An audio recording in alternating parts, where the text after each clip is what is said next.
Santa Laura Montoya y su lucha contra el demonio y los brujos. Infancia y familia. Laura Montoya Yupegui nació en Jericó, Antioquia, Colombia, el 26 de mayo de 1874. Sus padres, Juan de la Cruz Montoya y Dolores Upegui, eran profundamente cristianos. Recibió el bautismo el mismo día de su nacimiento y le pusieron por nombre María Laura de Jesús. La gran fe de su madre. Con relación a su madre, ella afirma: su carácter, siempre igual y gracioso, le conquistaba la amistad y el cariño de los de su esfera y el respeto de sus inferiores. Constante y magnánima en el sufrimiento, enseñó a sus hijos, que fuimos 3, a despreciar lo transitorio y suspirar por lo eterno. Tan seria en sus afectos que jamás recuerdo que nos hubiera besado. Lloró la muerte de mi padre ante el sagrario y en la oscuridad de la noche, durante 20 años. Jamás se le oyó una queja y soportó los rigores de una viudez pobre con fortaleza edificante, tan generosa en el perdón de las injurias, que sobre sus rodillas nos enseñó a amar, orando por el que labró su dolor, haciéndola viuda. Creció siempre en virtud y fortaleza y terminó su vida a los 77 años de edad, siendo religiosa misionera con el nombre de Hermana María del Sagrado Corazón. De su piedad da testimonio el hecho de que jamás quiso que un hijo pasara ni una sola noche sin bautizar y rehusaba tomarlo, ni lo estrechaba contra su seno mientras no hubiera recibido el agua santa. A esta circunstancia debo la felicidad de no haber estado privada del santo bautismo, sino solo 4 horas. Nací a las 8 de la mañana y me bautizaron a las 12 del mismo día. Es la primera gracia con que Dios regaló mi entrada en el mundo. La noche del 26 de mayo de 1874 me encontró ya hija mimada de Dios. Tribulaciones en la infancia. Cuando Laura tenía 2 años, murió su padre en la guerra civil por defender los derechos de Dios y los valores de la religión contra los liberales que querían una patria sin Dios y sin religión, y que iban al combate gritando: «¡Muera Cristo! ¡Abajo la religión!». Los liberales ya habían suprimido los conventos en 1861 en Colombia y se lanzaron al combate en 1875 para conquistar el poder. Más tarde, en 1895, estalló de nuevo otra revolución y de 1899 a 1902 estalló otra guerra civil. Todas estas vicisitudes de su patria tuvo que padecerla nuestra santa, que ya vivía en extrema pobreza a causa de la muerte de su padre, sin nadie que proveyera a su madre y sus 3 hijos del sustento diario. Por este motivo, su madre la envió a casa de la abuela para tener menos carga familiar.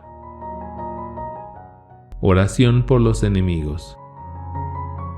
Cuando ya grandecita le pregunté a mi madre en dónde vivía Clímaco Uribe, ese señor que amábamos y que yo creía un miembro de la familia por quien rezábamos cada día. Me contestó: «Ese fue el que mató a tu padre.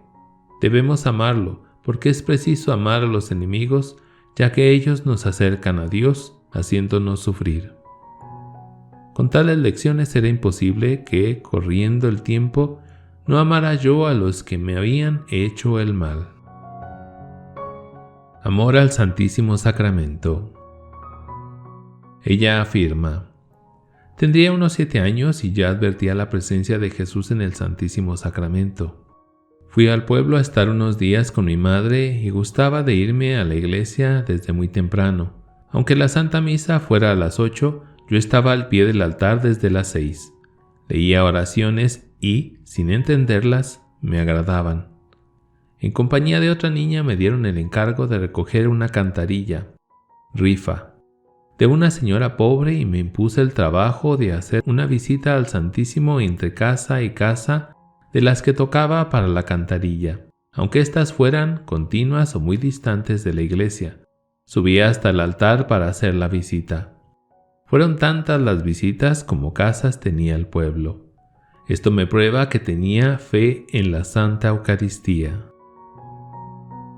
Caridad y lucha contra el pecado. También ya desde los 7 años comencé a gustar un poco de la compañía de los pobres y de darles limosna. Para ello gastaba mucho afán en conseguir licencia para visitar a los trabajadores más pobres de la finca y les llevaba lo que me daban y algo que podía conseguir también. En esa época no cedía al empeño de evitar el pecado. Hacia los 10 años tuve un sueño terrible en el que vi en cierto sitio del huerto de la casa un negro que con muecas horribles me invitaba a seguirle y, a medida que me llamaba, se iba alejando y dejaba fuego en donde quiera que pisaba. En el sueño yo sabía que era el diablo. Desperté triste, pero había desaparecido mi oscuridad interior y volví a sentir a Dios. Encuentro con Dios en el hormiguero. Tuve otra experiencia, no puedo asegurar que esto haya sido a los 7 años, pero tendría poco más. Me entretenía, como siempre, en seguir unas hormigas que cargaban sus provisiones de hojas. Era una mañana, la que llamo la más bella de mi vida. Estaba a una cuadra más o menos delante de la casa, en sitio perfectamente visible. Iba con las hormigas hasta el árbol que deshojaban y volvía con ellas al hormiguero. Observaba los saludos que se daban, les quitaba la carga y me complacía en ayudarlas llevándoles hojitas hasta la entrada de la mansión de tierra, en donde me las recibían las que salían de aquel misterioso hoyo. Así me entretenía, engañándolas a veces y a veces acariciándolas con gran cariño, cuando, ¿cómo diré? Dios sabe que estas cosas son tan íntimas y tan duro decirlas. Solo la obediencia las saca fuera. Fui como herida por un rayo. No sé decir más. Aquel rayo fue un conocimiento de Dios y de sus grandezas, tan hondo, tan magnífico, tan amoroso, que hoy, después de tanto estudiar y aprender, no sé más de Dios que lo que supe entonces. ¿Cómo fue esto? Imposible decirlo. Supe que había Dios, como lo sé ahora y más intensamente. No sé decir más. Lo sentí por largo rato, sin saber cómo lo sentía, ni lo que sentía, ni poder hablar. Por fin terminé llorando y gritando recio, recio, como si para respirar necesitara de ello. Por fortuna estaba a distancia de ser oída de la casa. Lloré mucho rato de alegría, de opresión amorosa y grité. Miraba de nuevo el hormiguero y en él sentía a Dios con una ternura desconocida. Volvía los ojos al cielo y gritaba, llamándolo como una loca. Lloraba porque no lo veía y gritaba más. Siempre el amor se convierte en dolor. Este casi me mata. Desde entonces me lancé a él. Era precisamente lo que buscaba, lo que mi alma echaba de menos. Mis lágrimas por no verlo eran amargas, pero lo tenía. Hoy todavía siento deseos de gritar al recuerdo de esto y me estremezco. Entonces no sabía calcular el tiempo, pero hoy juzgo que duró 2 horas. Al servicio de los indígenas. Felizmente ella pasaba mucho tiempo en oración, y leyendo la Biblia, Dios le hizo sentir su amor. A sus 16 años tuvo la gracia de poder estudiar en la Normal de Institutoras de Medellín y, concluidos sus estudios como maestra, sintió que Dios la llamaba a una vida más entregada a su servicio. Ya con 20 años pensó que su vocación era ser carmelita descalza de clausura, pero una experiencia de misionera entre los indios la convenció que su misión no era el claustro, sino la vida activa en el servicio de los indígenas, que estaban espiritualmente dejados de lado y eran paganos y refractarios a convertirse a la fe católica. Muchos de ellos vivían sin conocer ni la existencia de Dios y no tenían ni siquiera noción de que tenían alma. Creían que eran de condición inferior a los civilizados.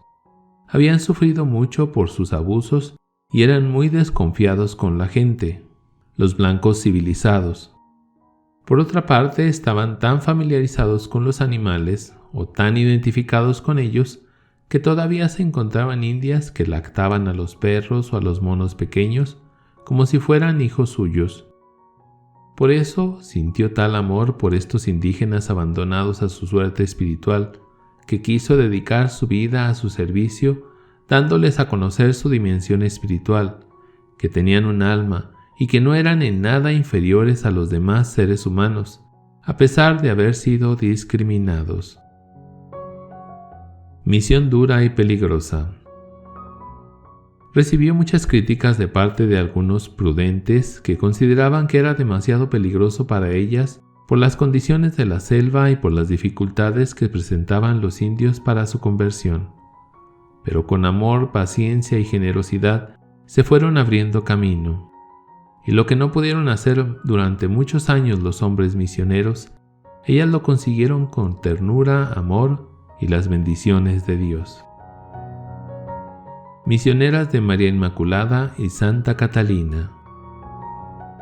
En 1914, apoyada por Monseñor Maximino Crespo, obispo de Santa Fe de Antioquia, funda una familia religiosa, las Misioneras de María Inmaculada y Santa Catalina de Siena.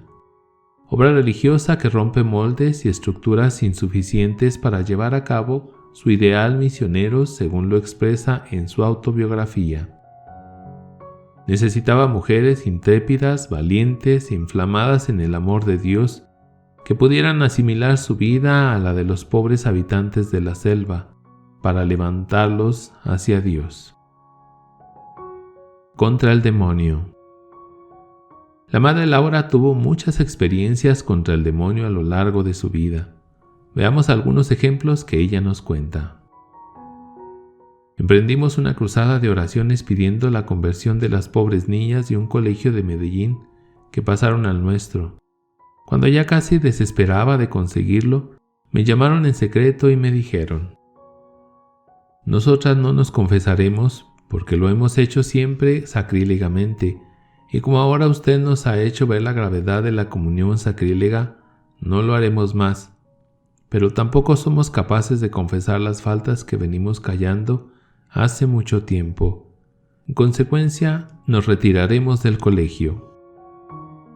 Imposible declararme vencida. Me puse a orar por ellas y les infundí gran confianza en Dios.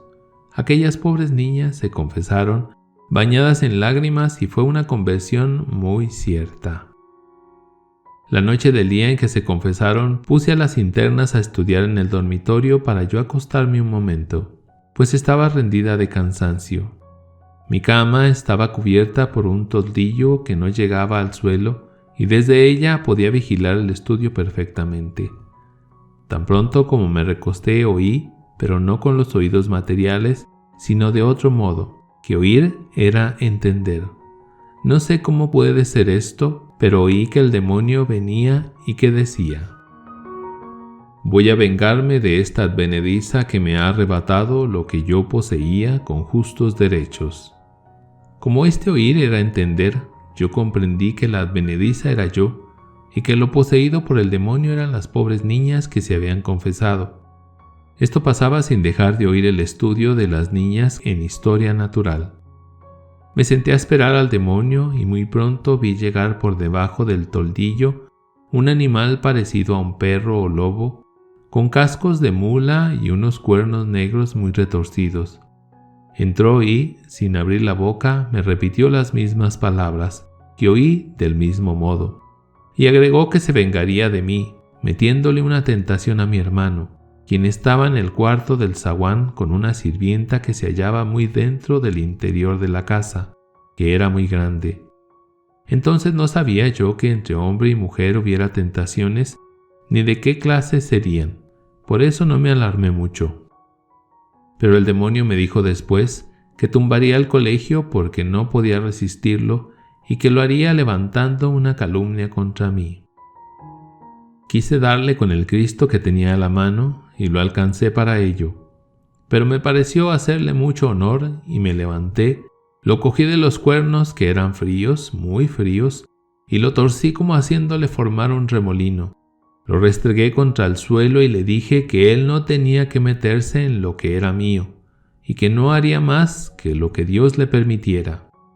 Mientras lo restregaba contra el suelo, le dije que le quedaban muy mal las ancas de mula, y que no le tenía miedo, que hiciera lo que quisiera, pero que yo contaba con Dios.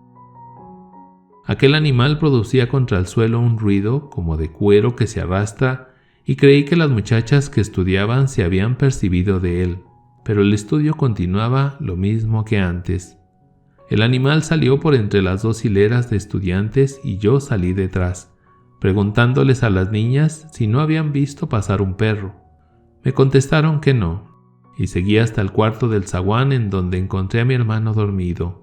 Regué mucha agua bendita y me fui a hacer lo mismo en el cuarto de la sirvienta. Volví a la cama y como noté que las niñas no se habían dado cuenta de nada, me callé. Comprendí, sí, con mucha claridad, que el demonio me tenía miedo y que iba a molestar mucho a cuantos dependieran de mí por causa mía, pero que a mí no me arremetería más. Otro caso. Recibí en el colegio una niña que por ignorancia había estado tomando clases en una casa espiritista. Estaba muy contagiada, pero en lucha con el demonio se confesó muy bien con propósito sincero. La noche del día que se había confesado a altas horas, llegó a mi cama demacrada con los ojos espantados y llenos de horror. Poniéndome ambas manos sobre el pecho y sin darme tiempo para incorporarme, me dijo: «Señorita, defiéndame del demonio que viene sobre mí».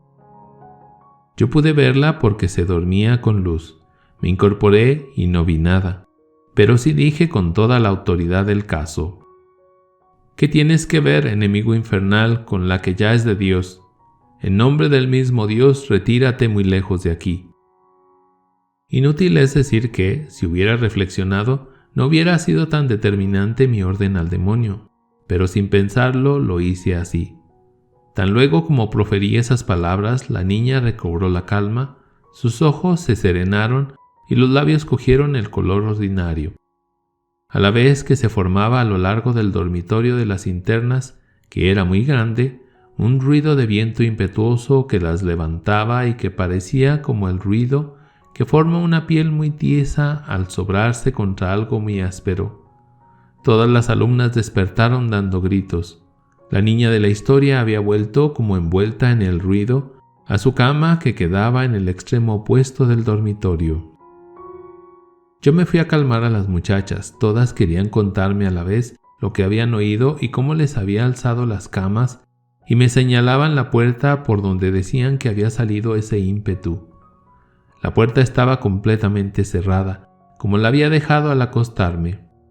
Por ella salí al corredor de la quinta que da a la calle, y a la luz de la luna pude ver que una ceiba, es decir, un árbol, vecina de la avenida de la Quebrada, que queda delante de la quinta que ocupaba el colegio, se retorcía con mucho estruendo, terminando por desprendérsele un brazo tan grueso que con una hacha hubiera sido cosa larga echarlo al suelo. A su caída tumbó una tapia de la casa vecina. Volví a entrar al dormitorio y encontré a la niña sentada en la cama con los pies colgando, como si acabara de llegar de alguna parte y hubiera despertado en ese momento. Me dijo: «¿Qué pasa? ¿De dónde vengo?». Nada quise decirle, pero las demás le refirieron lo ocurrido con el viento, del cual decían ellas que no era cosa tal, sino que sería el diablo. Julia Castrillón, la gran médium espiritista del departamento, que ejercía su diabólico oficio de apóstol del espiritismo en cuantos pueblos la dejaban entrar, aquel médium que se comunicaba tanto y tan fuertemente con el espíritu de Voltaire, según lo cantaleteaban los espiritistas de Medellín, porque tenía alguna semejanza con él, cayó milagrosamente bajo el celo del padre Muñoz y con señales de conversión verdadera le quedaban ciertas influencias del demonio. Ya llevaba tiempo el padre de lucha tenaz para apartarla de aquellas influencias, cuando alguien me indicó que el padre deseaba que yo la tratara. Se me presentó Julia, muy electrizada, a decirme que Voltaire había dicho en el centro espiritista que yo estaba pasando penas inauditas porque en la otra existencia había sido un fraile muy fanático y que así expiaría bien y llegaría a ser un espíritu muy elevado. Por toda respuesta le dije a Julia: Verdaderamente lo que más me fastidiaba cuando fui fraile era el bigote. Con esto el rostro de Julia se cambió y solo me dijo: «Laura, usted sí que es irónica, con eso me venció». Quedó completamente deselectrizada y me dijo que estaba sufriendo horriblemente desde que era católica porque el demonio la tenía tan bajo influencia que ni para la comunión la dejaba y que tenían que dársela por la fuerza, porque ella no sentía al ver la Santa Hostia sino deseos de pisotearla. Me refirió 1000 cosas más y que había estado bajo la influencia del demonio sin interrupción hacía más de 8 días, pero que al oír a su padre, espiritista también, referir lo que había dicho Voltaire de Laura, se le había ocurrido que, llevando la razón, Laura la liberaría de su estado.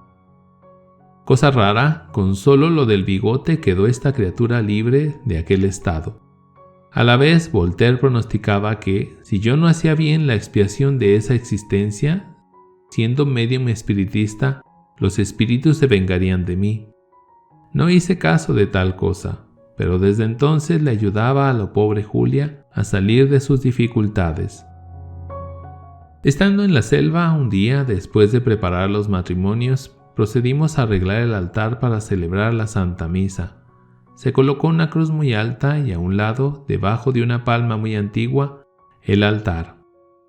En la cumbre de la palma se puso una bandera blanca con una estampa de la Virgen para darle posesión a la reina de nuestros amores de aquella tierra.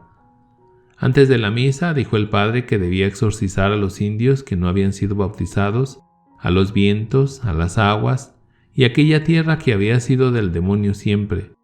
Se subió revestido a una piedra y de allí comenzó su tarea de echar al diablo. Los que no creen en las oraciones de la iglesia hubieran estado allí para que hubieran presenciado lo hermoso de aquello y las señales de furia que dio el demonio. Cuando el padre se dirigió a los indios, se produjo entre ellos cierto movimiento raro que denunciaba que sentían alguna fuerza extraña que los invitaba a huir. Hubo que contenerlos. Cuando se dirigió a los vientos, se formaron en el aire unos remolinos que parecían arrancar de cuajo los árboles de alrededor. Al dirigirse a las aguas, éstas bramaban cual si una corriente nueva las empujara. Pasados los exorcismos, todo quedó en la más completa calma. Dios mío, cuánto poder tiene la Iglesia. Contra los brujos. La historia de Savary. La madre Laura nos habla de cómo entre los indios de la selva también hay brujos o jaivanaes que hacen pacto con el diablo y son los médicos que por medio de él tratan de tener poder sobre los demás y de curar algunas enfermedades. Lo grave de esto es que muchos de ellos están contaminados, aún sin saberlo, con influencias satánicas y dependen de los brujos para muchas cosas, quedando en alguna medida bajo el poder del demonio. Pero el demonio no puede nada contra el poder de Dios. Por eso la Madre Laura nos habla de la experiencia del poder del agua bendita, del escapulario de la Virgen del Carmen o de otros objetos e imágenes religiosas que ponen freno al poder satánico. Ella nos cuenta: con mucha dificultad y en mucho tiempo hemos llegado a descubrir con toda seguridad que ciertamente es el demonio quien obra por medio de los jaivanaes, brujos, y que presta tal servicio el enemigo de Dios y de las almas, en virtud de un pacto celebrado entre éste, que sabe muy bien lo que hace, y el pobre indio que ignora las consecuencias de tan espantoso pacto, en lo que se relaciona con su alma, cuya existencia le es desconocida o dudosa. Solo sabe el indio, al hacer tal pacto, que con él podrá curar enfermedades, cobrando buenas recompensas aún a sus hijos o padres, y que podrá saciar sus venganzas haciendo maleficios, que es precisamente lo que ellos llaman embrujear. ¡Qué contrato tan ventajoso para el demonio! ¿Cuántas almas enreda en él? Pobrecitos los salvajes con tan espantoso amo. Pobres los infieles en general. El jaivanismo es un sistema, por decirlo así, de ceremonias que constituyen como un rito. El jaivaná es como el sacerdote o ministro en el rito. Puede ser hombre o mujer, aunque son pocas las mujeres que toman la profesión. La acción del jaibaná se extiende a todo y lleva como distintivo un pequeño bastón un poco diferente del que usan los demás indios. Es un tronquillo de macana, palma, cuyo mango es una cara de hombre tosca y fea. Este bastón tiene los mismos privilegios de los santos jai o muñecos, como llaman a ciertas figuras de madera a quienes tributan culto. Ordinariamente el jaibaná recibe su primera consagración del demonio antes de nacer.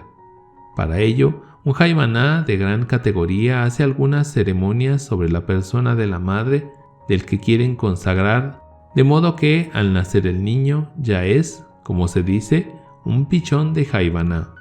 Pobre niño. En una ocasión tratábamos de preparar a uno de estos infelices para el santo bautismo, y como para animar a su padre para que nos ayudara, le dijimos: el bautismo quitará el alma de su hijo de las garras del demonio. Él nos respondió poniéndose triste: este ya no deja diablo, porque yo entrego a él desde antes de nacer. Al vernos asustadas dijo: no asustes, hermana, si no entrega a diablo así, no sale jaibaná fino. Savari era brujo. Desde el principio fue atento con las misioneras, pero no daba un paso serio para abrazar las doctrinas religiosas, aunque se veía la lucha terrible que sostenía. Sin duda ninguna, el demonio, con quien estaba comprometido en su profesión de jaibaná, le sostenía la lucha que debió ser terrible, puesto que frecuentemente se le veía triste, sobre todo después de oír explicaciones relativas a la vida y la pasión de Jesucristo. Alguna vez, con suma discreción, por temor de avergonzarlo, le pregunté por el motivo de su tristeza, prometiéndole suma reserva con los demás. Él, dándome una mirada de tristeza y amor, me dijo: nosotros es muy malo, y Jesucristo es muy querido para nosotros. Esto es, yo soy muy malo y Jesucristo me quiere mucho.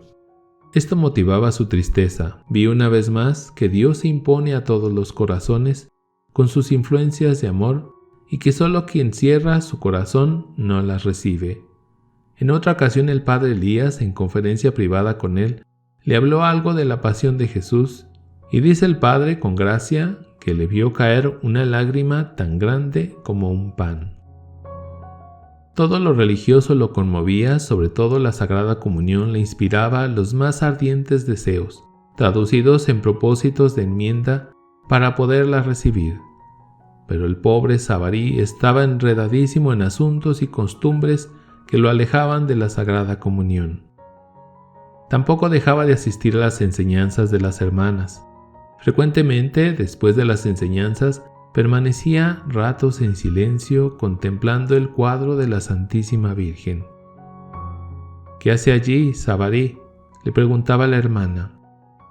«Es que esta es tan bonita», respondía, como apenado de que le observaran su amor y sin darse mucha cuenta de lo que sentía. Permitió Dios que las dificultades que se presentaban para recibir los sacramentos se dieran por haberse encontrado la nulidad de un matrimonio que había contraído hacía muchos años, llevado de la mala costumbre que antes había de hacerles recibir algunos sacramentos, halagados por regalos, y sin que ellos conocieran las obligaciones que contraían, ni estuvieran ligados a la Iglesia por ninguna relación obligatoria. Tal circunstancia le abrió el camino de arreglar su vida y me puso a mí en la necesidad de hablarle claro acerca del jaivanismo, que le presentaba obstáculo grave para la Sagrada Comunión y con el cual no contaba él. Aproveché pues la reunión de los indios de Chontaduro, habida con motivo de la fiesta anual de Navidad, para darles enseñanza general acerca del jaivanismo. Durante la enseñanza todas las miradas se clavaron en Savari, que estaba agachado, y en otro jaivana de menos prestigio que se encontraba allí. Cuando terminé, Indalecio, el jefe de la tribu, me dijo: «Madre, todo indio atiende tu palabra, y con diablo no quiere amigo, pero palito siempre tiene que dejar».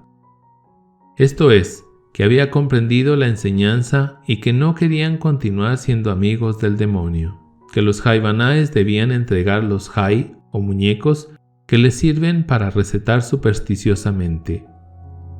Savari guardó silencio. Todos los indios se fueron y él solo permaneció casi todo el día en un rincón del saloncito que hace de capilla, ora agachado y triste, ora mirando con insistencia el cuadro de la Virgen.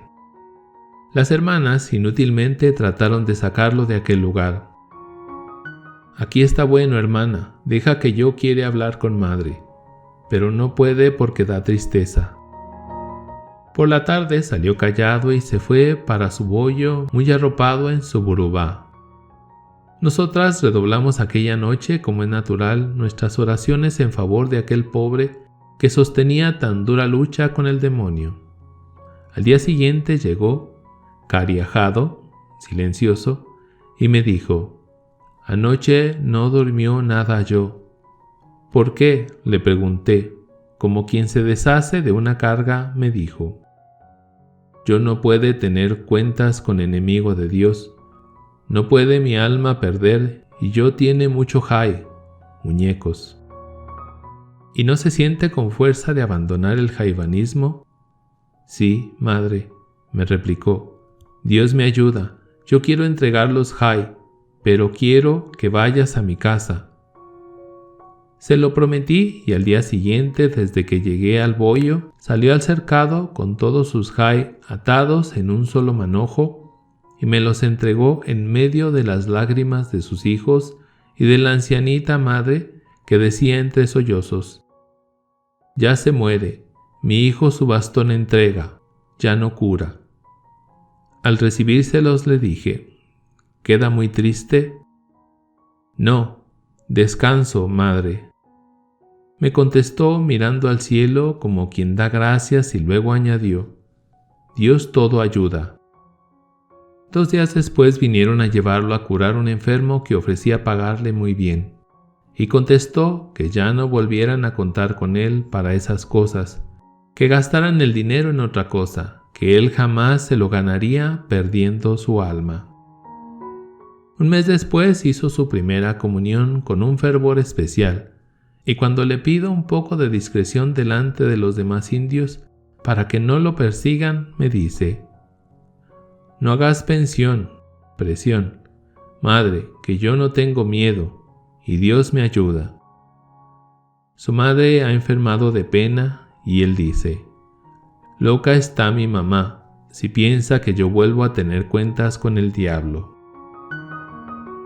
Historia de la misericordia de Dios en un alma.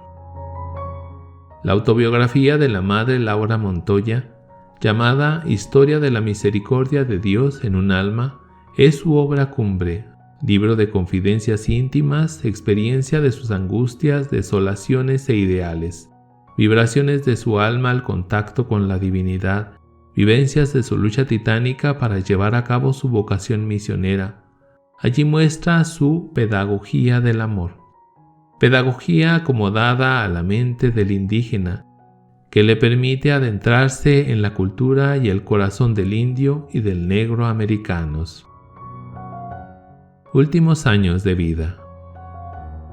Esta infatigable misionera pasó 9 años en silla de ruedas, sin dejar su apostolado de la palabra y de la pluma. Después de una larga y penosa agonía, murió en Medellín el 21 de octubre de 1949. A su muerte dejó extendida su congregación de misioneras en 90 casas distribuidas en 3 países, con 467 religiosas. En la actualidad trabajan en 19 países de América, África y Europa. Beatificación y canonización. La madre Laura Montoya fue beatificada el 25 de abril de 2004 por el Papa Juan Pablo II y fue canonizada el 12 de mayo de 2013 por el Papa Francisco. Su fiesta se estableció el día 21 de octubre. Santa Laura Montoya, ruega por nosotros.